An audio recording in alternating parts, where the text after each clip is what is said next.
एक लड़का शादी करके अपनी पत्नी को लेकर के अपने घर पहुंचता है। सारे रीति रिवाज जब खत्म होते हैं तो फिर बारी आता है सुहाग रात के। जो रीति रिवाज के अनुसार से वो लड़का फिर अपने बीवी के कमरे में जाता है। दरअसल उस कमरे में जाने के बाद जब सुबह सबकी नींद खुलती और नींद खुलने के बाद जब देर तक वो कमरा नहीं खुलता, जब घर के अन्य सदस्य उस रूम में पहुंचते, उस रूम में पहुंचने के बाद वो देखते हैं कि वो लड़की जो काफ़ी सारे अरमान लगा करके अपने पति के साथ जिंदगी जीने के लिए आई थी, वो लड़की इस दुनिया को छोड़ करके चली गई है।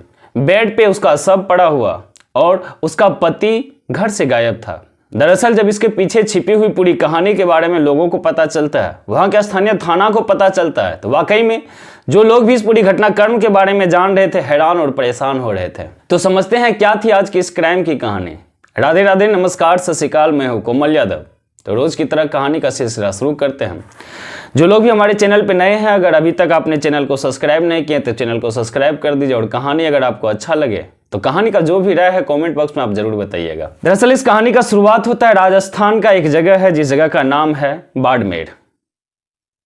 एक लड़का जिनका नाम होता है सत्य प्रकाश, बचपन से ही सबसे छोटे होने के कारण से घर में उसको सबसे ज्यादा प्यार और दुलार मिलते थे। समय बीतते जाता है, सत्यप्रकाश भी जवानी के दहलीज पे कदम रखते हैं तो घर वाले उनके बड़े भाई की तरह उनके लिए भी रिश्ता ढूंढने का शुरू करता है।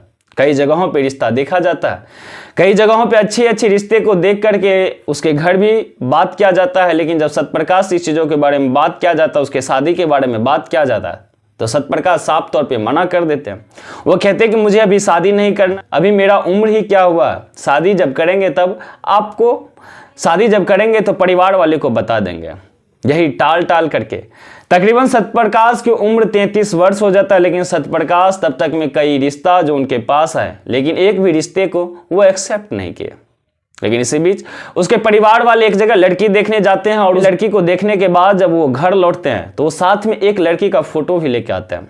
और जब उस फोटो को सत्यप्रकाश को दिखाया जाता है तो सत्यप्रकाश उस लड़की की फोटो को देख करके वो भी हैरान था, क्योंकि वो लड़की देखने में इतनी खूबसूरत थी कि सत्यप्रकाश का भी मन डोलता है और वो उस लड़की से शादी करने के लिए हाँ भर देते हैं। और फिर परिवार में हंसी खुशी के साथ, परिवार भी काफी खुशी में थे कि जो लड़का तकरीबन 10 साल से शादी के लिए हाँ नहीं भर रहे थे, वो लड़का अचानक से शादी के लिए हाँ भर दिए। सारे रिश्तेदार में कार्ड बंटवाए जाते, फिर एक मुहूर्त तय होता है जिस मुहूर्त में उसकी शादी होनी थी। अब उस मुहूर्त पे सारे रिश्तेदार के लोग भी पहुंचते हैं। फिर सत्यप्रकाश अपने घर से बारात लेकर के अपने होने वाली नई नवेली दुल्हन के घर पे पहुंचते हैं। और फिर वहां सारे रस्में रिवाज जब खत्म होते हैं, शादी करके सत्यप्रकाश अपनी पत्नी को लेकर के अपने घर पहुंचते हैं। और घर पहुंचने के बाद यहाँ पे जब सारे लोग सारे रस्में रिवाज निभा करके रात के समय में जब अपने अपने कामों को खत्म करके, रिश्तेदार के जो भी सदस्य थे और उस घर के भी जो सदस्य थे, सारे लोग जब सोने चले जाते हैं तो फिर सत्यप्रकाश को और उस नई नवेली दुल्हन को एक कमरे में अकेले छोड़े जाते हैं, जो दोनों एक दूसरे से बात कर सके, अपने नई जिंदगी की शुरुआत कर सके। लेकिन किसी को पता नहीं था कि आखिर कल की जो सूरज की किरणें निकलेगी ये किसी की अंत को लेकर के ही निकलेगी। और जब उस कमरे में सत्यप्रकाश और उसकी पत्नी जो अकेली थी, जब वो दोनों एक दूसरे से बात करते हैं, प्रकाश भी अपने पत्नी से प्यार मोहब्बत की बात करना शुरू करता है। और धीरे धीरे जब रात बीतते जाता है तो सत्यप्रकाश अपनी पत्नी के साथ संबंध बनाने का कोशिश करता है। लेकिन सत्यप्रकाश पहले से ही नपुंसक होता है, वो कई बार कोशिश करता है लेकिन उससे नहीं हो पाता। फिर वो उसके पास जो कुछ दवाई रखे हुए थे वो उस दवाई को खाता और दवाई को खाने के बाद फिर जब वो ट्राई करता है लेकिन तब भी वो अपने पत्नी के साथ संबंध नहीं बना पाते हैं। जिसके बाद उसका पत्नी रोने लगती है, लखने लगती है और वो कहने लगता है आपने मेरा जिंदगी बर्बाद कर दी। जब आप जानते थे कि आप नपुंसक है तो आपको हमसे शादी नहीं करना चाहिए था, आप एक साथ कई घर को बर्बाद कर दिए। और तरह तरह की बात वो लड़की वहां पे बोलने लगता है, अपने पति को सुनाने लगते हैं। लेकिन इसी बीच सत्यप्रकाश को भी गुस्सा आता, वो अपने पत्नी को समझाने का कोशिश करता है कि जो भी हुआ है वो ठीक हो जाएगा, मैं वेद से दवाई ले रहा हूं, धीरे धीरे सब चीज सही हो जाएगा। वेद भी बोले हैं कि सारे चीज जगह पे आ जाएंगे, तुम बस सब्र रखो और तुम सिर्फ मेरा साथ दो, मैं तुम्हें किसी चीज की कमी नहीं होने दूंगा। लेकिन वो लड़की वहां जोर जोर से चिल्लाने लगती है, जिस वजह से सत्यप्रकाश उसके मुंह पे हाथ रखता और उसके गले को तब तक दबाए रखता कि जब तक उसका प्राण ना निकल जाए। और फिर सत्यप्रकाश उस घर के दरवाजे खोलते हैं और उस घर से फरार हो जाता है।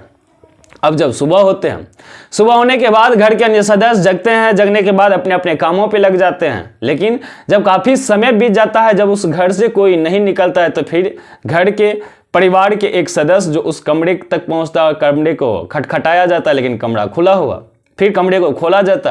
अब जो उस दृश्य को देखता है तो वो भी हैरान था, क्योंकि उस जगह पे वो देखता है कि उसकी जो नई नवेली दुल्हन जो इस घर में अपनी जिंदगी को संवारने के लिए आई थी, वो बेड पे मृत अवस्था में पड़ी हुई थी। लेकिन सत्यप्रकाश जो था वो भी घर से गायब था। पहले तो सत्यप्रकाश के मोबाइल पे फोन लगाया जाता, लेकिन उसका फोन भी बंद बता रहा था। तो फिर वो परिवार वाले वहां के स्थानीय थाना को फोन करते और थाना को पूरे घटनाक्रम के बारे में बताते, कैसा ऐसा बात है, इस घर में एक शव पड़ा हुआ, कारण क्या है मुझे कुछ पता नहीं, लेकिन अचानक से मेरा बेटा भी रात से ही गायब है, जिसका रात में शादी हुआ था। शादी होने के बाद कल रात मानो उसकी सुहाग रात, और आज सुबह में वो घर से गायब। इस पूरी घटनाक्रम के पीछे आखिर क्या छुपा हुआ नहीं है? आप थोड़ा इस जगह पे आ जाइए, इस पूरी घटनाक्रम के बारे में खुलासा कीजिए। अब पुलिस भी उस जगह पे पहुंचते हैं। पुलिस भी शौक थे आखिर किस इंसान को इससे दुश्मनी था, आखिर क्या वजह था जिस कारण से इस लड़की के साथ इस तरह की बर्बरता की गई है। और जो सत्यप्रकाश है, आखिर सत्यप्रकाश कहाँ है? तो पुलिस सत्यप्रकाश का खोजबीन करना शुरू करता। कहीं ना कहीं सत्यप्रकाश और ये लड़की इस रूम में हो, कुछ ना कुछ तो सत्यप्रकाश ही बता सकता है, या सत्यप्रकाश के साथ कुछ अनहोनी हुआ हो। तो फिर सत्यप्रकाश कहाँ है?